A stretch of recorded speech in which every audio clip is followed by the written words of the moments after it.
Every day, we give ourselves to something. Work, legacy, success, family. We pour ourselves into deadlines, into dreams, and into love. And we do it because we are trying to answer the lifelong question: what is life for? But there are some who give not just their time, but their whole lives. They walk away from comfort, from certainty, from applause, and they walk toward a deeper yes.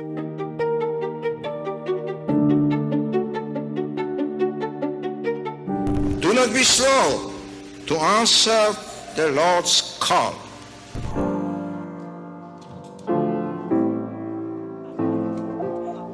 Seminary is a nursery. You are not losing your son.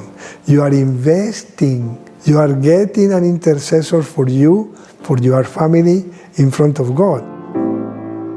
Having been an altar server in the parish church for quite a while, I remember some of my mother's friends asking and urging her,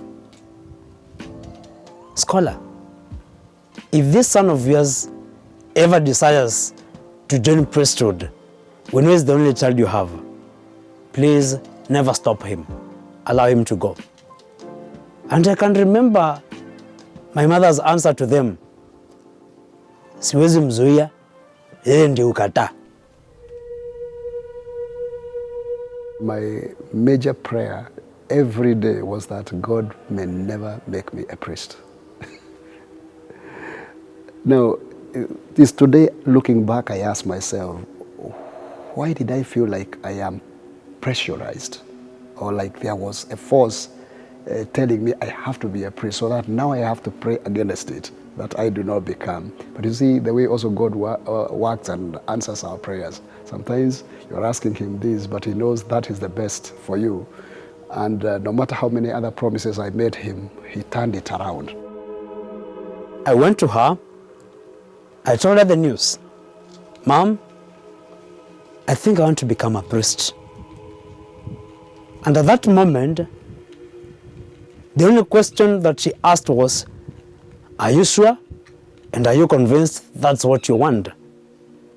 I think she was asking about it because she was well aware that my calling letter to the university was already in my possession.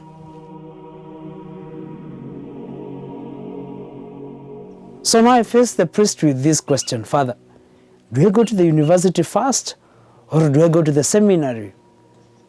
And that's the question Father never answered me. Because he said, "If your mother has given you the permission, now it's upon you now to make the decision. Where will you be?" He's not just learning, he is becoming. He's learning how to live for more than himself. He's learning how to listen, how to be present, how to show up when it's hard. Each day, a little more is given away, and something greater takes its place. It's not always easy, but there's a quiet joy in it, because every day he sees a little more clearly what his life is for. There are so many people today, and especially now talking about young people, who are also looking at our lives, and they see it as an example of what one can be and be also a happy person.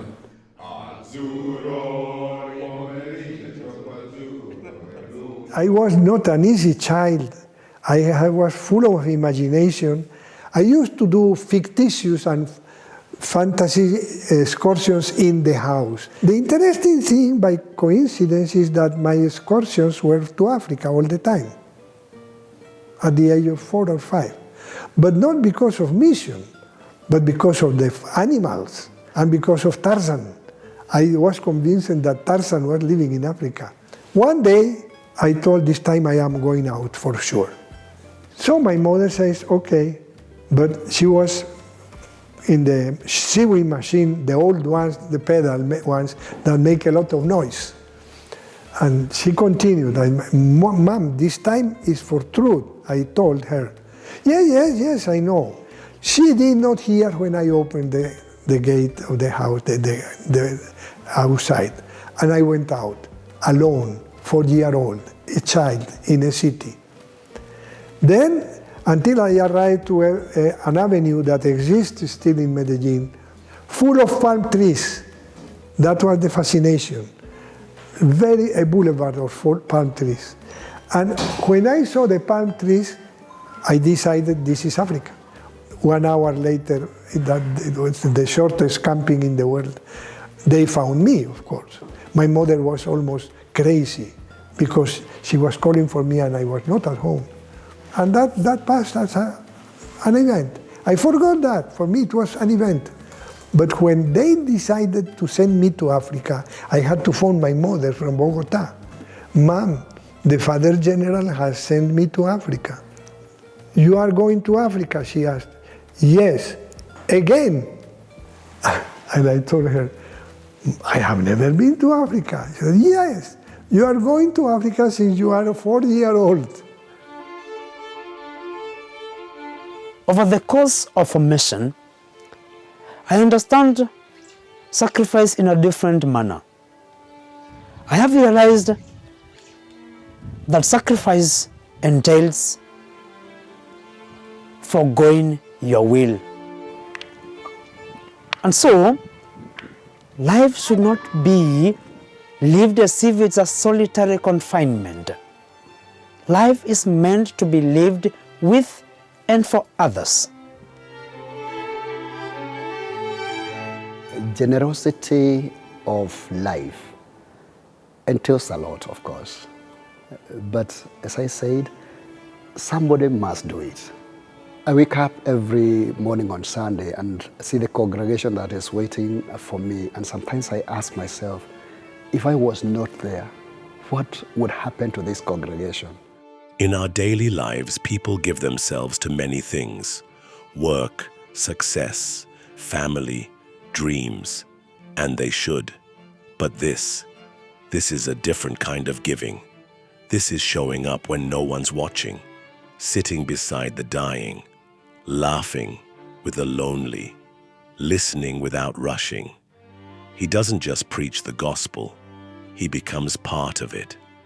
This is not the life most people imagine for themselves, but it's a life that holds them when they need it most.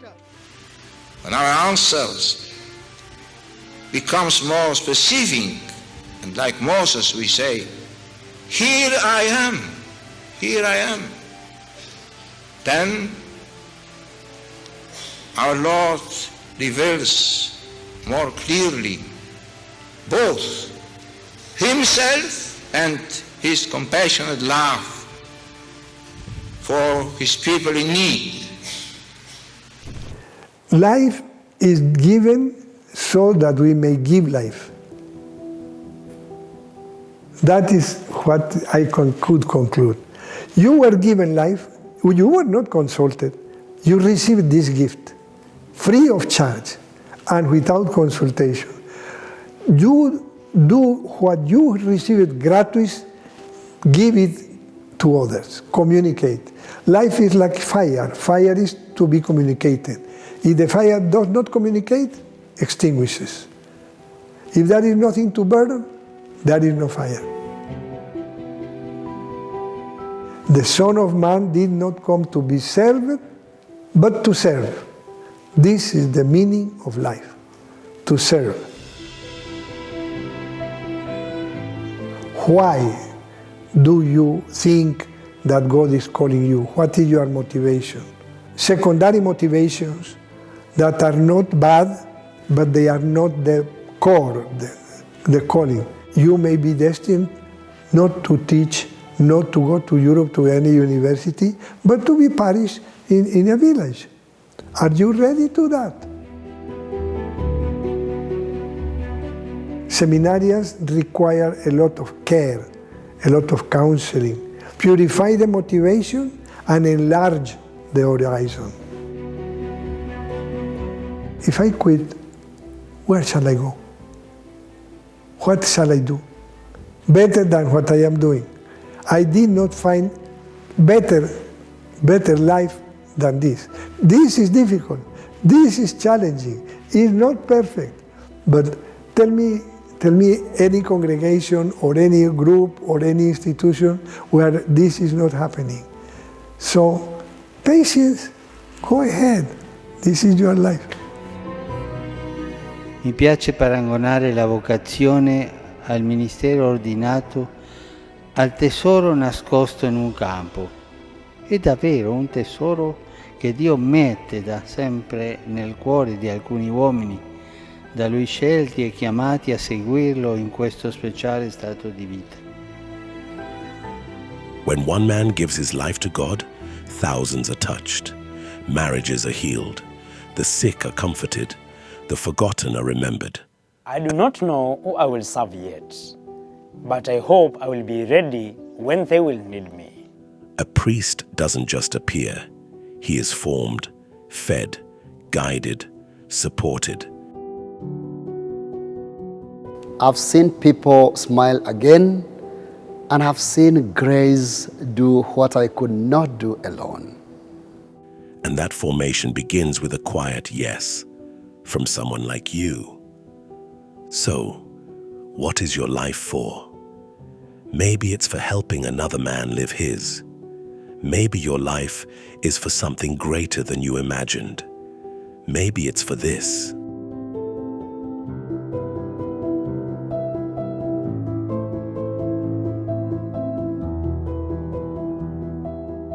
At Kingdom Bank, we believe there's no greater good than to invest in the people who have given their lives to serve others.